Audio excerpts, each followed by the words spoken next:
বন্ধুরা, শীতকালে পিঠে রোদু লাগিয়ে পিঠে খাওয়ার মজাটাই আলাদা। দেখুন এরকম সরু চাকলির পিঠা। নমস্কার বন্ধুরা, রূপাদের কিচেনে আপনাদের সবাইকে স্বাগত জানাই। আজকে আমি করব সরু চাকলি। তো চাল ঢাল ভিজানো ছাড়া কিভাবে আমি সরু চাকলিটা করি আপনারা প্লিজ পুরো ভিডিওটা দেখুন, ভালো লাগবে।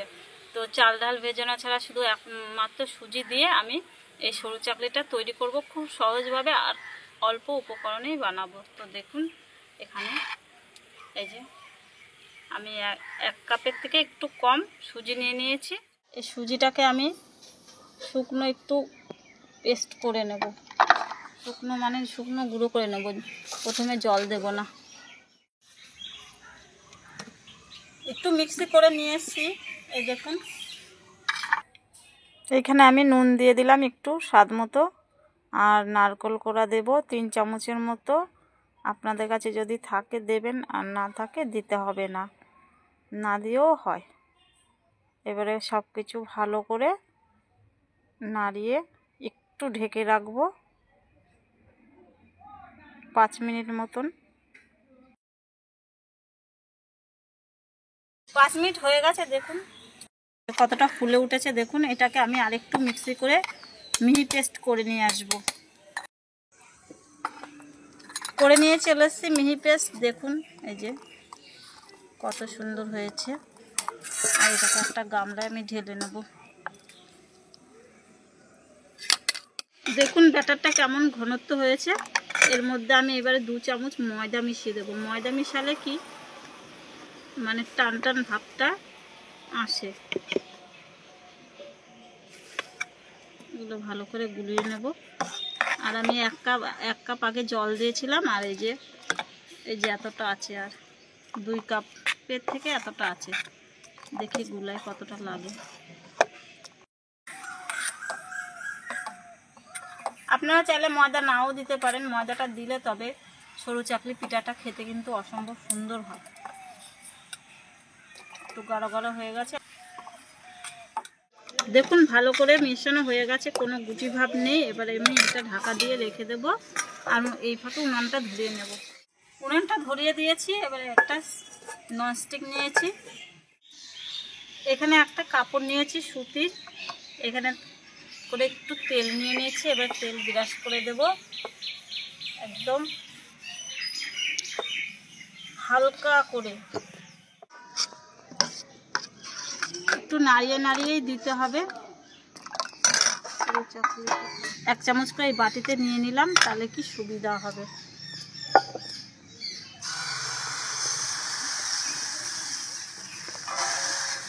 বেশি আজ হয়ে গেছে, একটু কমিয়ে দিই।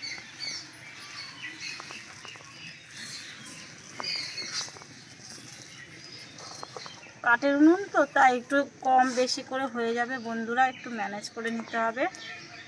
আর যদি গ্যাসে হয় তাহলে তো কোনো কথাই না, একটু উঁচুতে তুলে রাখে, একটু কম তাপটা লাগবে।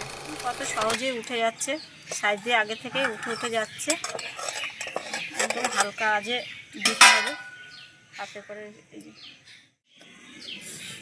এই ঝাঁঝরিটায় রাখলাম একটু ঠান্ডা করে, পরে আমি সার্ভ করব। তেল দিয়ে একটু মুছে নেব, প্রত্যেকবারে একটু মুছে নেবেন, তাহলে কি ভালো হবে। এই যে হাতা দিয়ে দিলে কি টপকে টপকে পড়তে পারে, ওর জন্য বাটিটায় ঢেলে নিয়েছি, ভালো হবে। পুরো এবারেটা পুরো গোল হয়েছে। দেখুন বন্ধুরা কত সুন্দর হয়েছে। এবারে আগুনটা একটু কমে গেছে, এবারে বসিয়ে রাখলাম।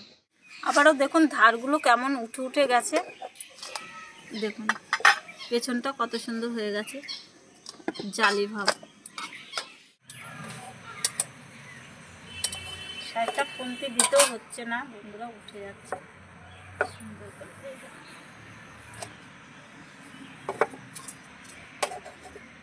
এর আগেরটা তেল ছাড়া করেছিলাম, এটাও তেল ছাড়া করে দেখি।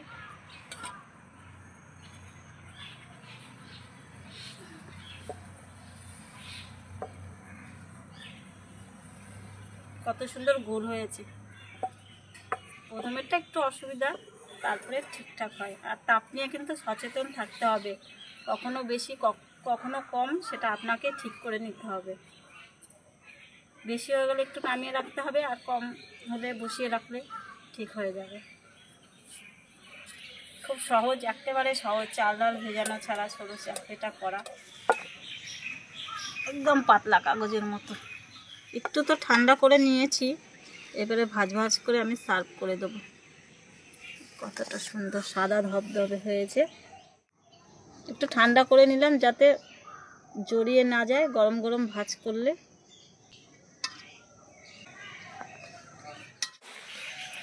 সব সরু চাকলি পিঠাগুলো আমার তৈরি হয়ে গেছে।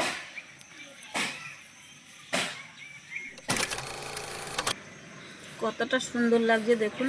একটু তাপ বেশি হয়ে গেলে এরকম হবে, আর একটু তাপ কম কম দিলে এরকম হবে।